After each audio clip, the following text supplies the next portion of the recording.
The message arrived at 7:02 in the morning. It said, "Maya, come to platform 2. Do not tell anyone. Just come." Maya had no idea that this single message would change her life forever. Hello, and welcome back. Today's story is full of mystery, friendship, and courage. If you enjoy learning English through stories, please like this video and subscribe. Now, let's begin. My name is Maya. I'm 25, and I notice things other people don't: a strange look on someone's face, a word that doesn't fit a sentence. It's a habit from years of watching my little brother, Leo, for signs that something was wrong before he said it out loud. This message had all the signs. I called Nora right away. The phone rang 2 times. Then it stopped. I called again. No answer. My hands felt cold. Downstairs, my father, Daniel, saw my face before I said a word. "What happened?" he asked. I showed him the message. His smile disappeared. "Call me if anything feels strange," he said. "I will," I answered. I live with my father and Leo in a small town called Elmwood Bay. I work at a flower shop, Petal and Vine, a few streets from home. Nora and I have been best friends since we were 6.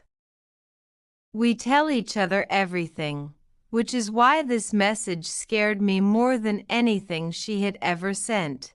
I grabbed my green jacket and my umbrella. Outside, the rain fell hard and cold. This is the kind of story where an ordinary morning turns into something else. Stay with me to the end, and if you enjoy learning English through stories like this one, subscribe so you don't miss the next. I had no idea this walk to the station would change my whole day.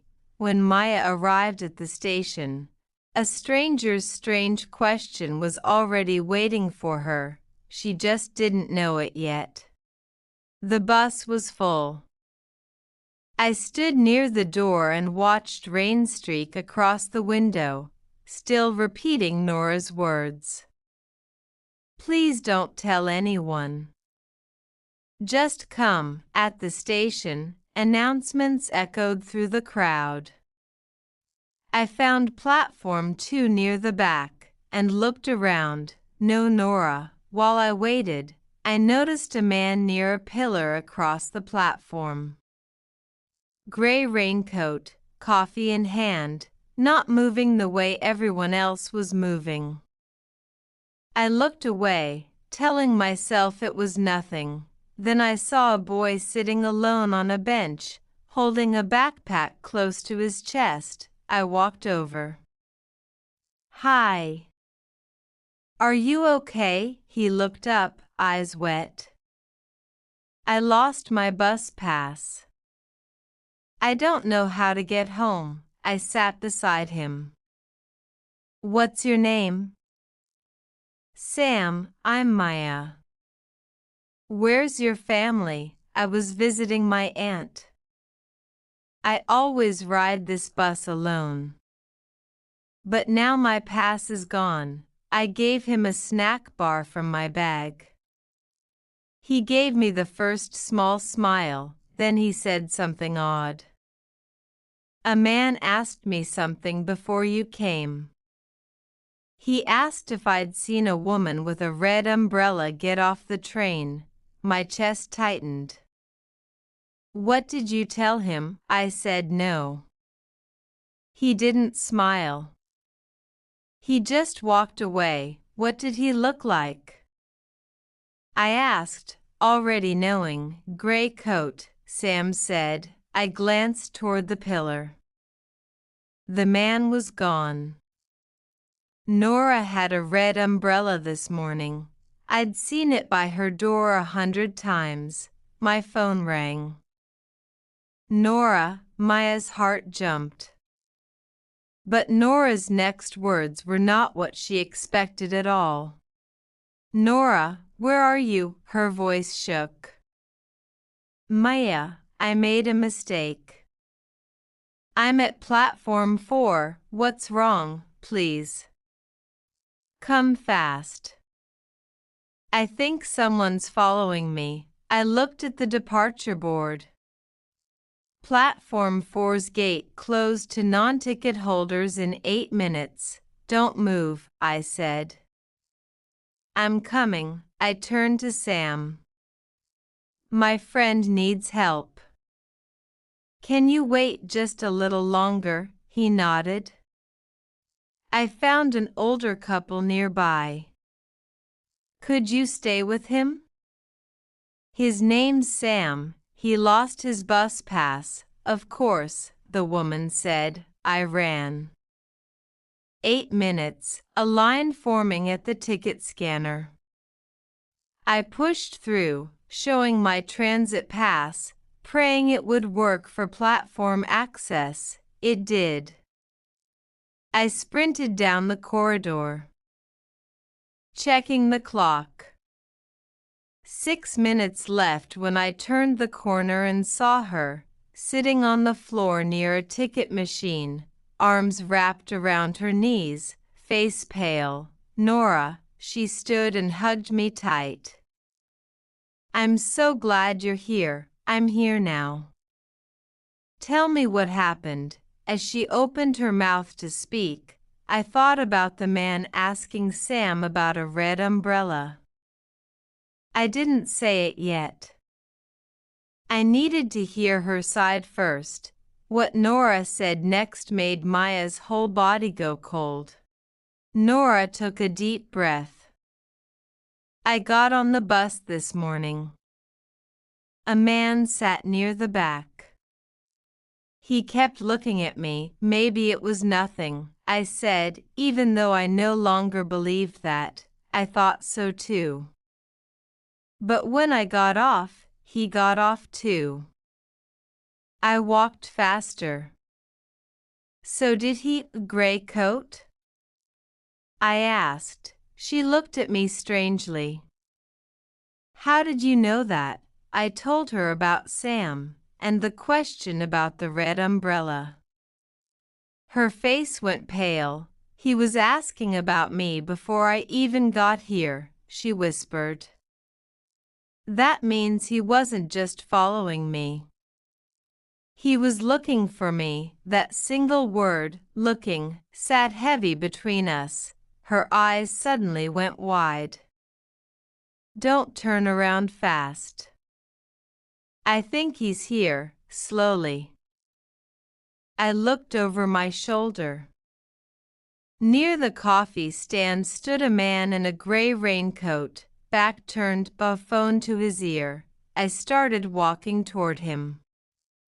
Halfway there, a station cleaning cart rolled between us, blocking the path for a few seconds. When it passed, the man was already gone. Where did he go? Nora asked, panic rising in her voice. I don't know, I said. But we need to find out who he is, and why he's really here. Maya thought she'd lost him for good. She was wrong, twice. We walked fast toward the main hall, both of us scanning every gray coat in the crowd. Twice, my heart jumped. Twice, it was the wrong man. There, Nora said suddenly, pointing toward a group boarding a train 2 platforms over. That's him. He was moving with the crowd, head down, trying to disappear into a line of passengers boarding through a single door. He's trying to get on that train, I said. We ran. The doors were closing in less than a minute. The display above the platform counted down. If he got on, He was gone. Security. I shouted, waving toward two officers near the ticket barrier. That man, gray coat, he's been following my friend. One officer sprinted toward the doors, reaching them just as the closing chime rang. He put his arm out, blocking the man from stepping fully inside. "Sir, I need you to step back from the train." The man froze for a second, then turned calmly, like he'd expected this. "I haven't done anything." "Then you won't mind answering some questions," the officer said. He wouldn't give his name. But Maya was about to learn something that made his silence even more frightening. Officer Reyes arrived a minute later, calm and steady. "What's going on?" "He's been following my friend since this morning," I said. "And before that, he asked a child about her, by description." "A red umbrella." Officer Reyes turned to me. "Where do you work again?" The question caught me off guard. "The flower shop. Petal and Vine." "Why?" He didn't answer right away. He looked at the man for a long moment, then stepped closer. "I know this face," he said quietly. "I've seen him on the station cameras before. Loitering near a flower shop 2 streets from here. Last week." My stomach dropped. "That was my shop. Who hired you?" Officer Reyes asked the man directly. The man almost smiled. "I'm only watching," he said. "That's all I ever do." "That's not an answer," Officer Reyes said. "It's the only one you're getting." "I want a lawyer." "That's your right," Officer Reyes said. "We'll hold you at the station office until we sort this out." As they led him away, Nora grabbed my arm. "Maya, why would he ask about your shop?" I didn't have an answer. For the first time all morning, the fear wasn't only about Nora. "Let's check on Sam first," I said, my voice steadier than I felt. "Then we need real answers." The answer was waiting for them, and it changed who this story was really about. Sam was still on the bench, the older couple beside him. A clerk called his mother, who arrived 15 minutes later and hugged him so hard he laughed. "I won't forget you two," he said as they left. Outside, the rain had cleared. Nora and I sat at a quiet cafe table, 2 cups of tea neither of us touched yet. "It's Jake," Nora said. "It has to be him." I knew the name easy to like once, before something in him changed. "He waited outside my work twice," she said. "He once stood outside my apartment for 2 hours, just watching the window." "I never told you how bad it got." "Why not?" I asked. Saying it out loud made it real, she said. "And I didn't want to believe he'd pay someone to find me." I reached for her hand. "You never have to handle this alone," she nodded, but her eyes kept drifting to the cafe window, like she was still checking who might be outside. My phone rang before either of us could say more.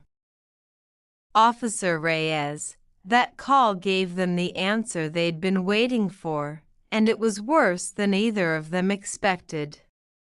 I answered on the second ring. "We found a second phone in a locker," Officer Reyes said. "Weeks of messages." "And photos of Nora?" I asked. "Some." But most of them, he paused, are of you, Maya. Your bus stop. Your shop. Going back a full week, the teacup in my hand suddenly felt heavier than it should. Jake didn't just want to find Nora, Officer Reyes continued. He suspected she might be staying with you, or that you were helping her hide. So he had this man watch you both separately for over a week. Before anything happened this morning, I thought about every ordinary morning that week. Opening the shop. Walking to the bus. All of it, watched, and I hadn't noticed a single moment of it. Nora's hand found mine across the table. I'm so sorry. I never wanted this to touch you too. You didn't do this, I said. He did. We're arresting Jake today, Officer Reyes said. He'll answer for all of it, the surveillance, hiring someone, everything. On the taxi ride home, Nora leaned her head against the window, quiet for a long time. I'm giving a full statement tomorrow, she finally said. Everything, from the beginning. That's the right choice, I told her. When the taxi stopped outside my house, she hugged me tightly. Thank you for not letting go of my hand today. Any of the times. I never would have, I said. That night, Maya learned just how close it had all come, closer than she'd realized. When I walked in, Leo ran to hug me, and my father's face went from relief to something quieter, heavier. They found photos of you too, I said gently. On his phone. A whole week of my mornings, my father sat down slowly, like his legs had suddenly needed the chair. For a moment he didn't speak. I was afraid I wasn't going to see you again, he finally said. The whole day. I just didn't say it. I hadn't expected that to hit me the way it did. I sat beside him and let myself feel, for the first time all day, how close everything had actually come. You noticed him before anyone else did, my father said quietly. At the pillar. At the coffee stand. That's not luck, Maya. That's you. And it's probably the reason you're sitting here right now. Leo, still holding on to my sleeve, looked up. I want to notice things like that too. Someday, you already do, I told him. You knew something was wrong with my face before I said one word this morning. Later, Nora called, her voice thick. They arrested him. It's really over. She was crying, quietly, the kind of crying that comes after fear finally lets go. You did the hard part, I told her. Telling the truth, even when it was terrifying. We did it together, she said. I stood by the window for a long time after we hung up, watching the last of the rain fall over Elmwood Bay, a town that had looked so ordinary that morning. And had almost changed everything. Some days start with fear and end with peace. This one nearly didn't. But it did.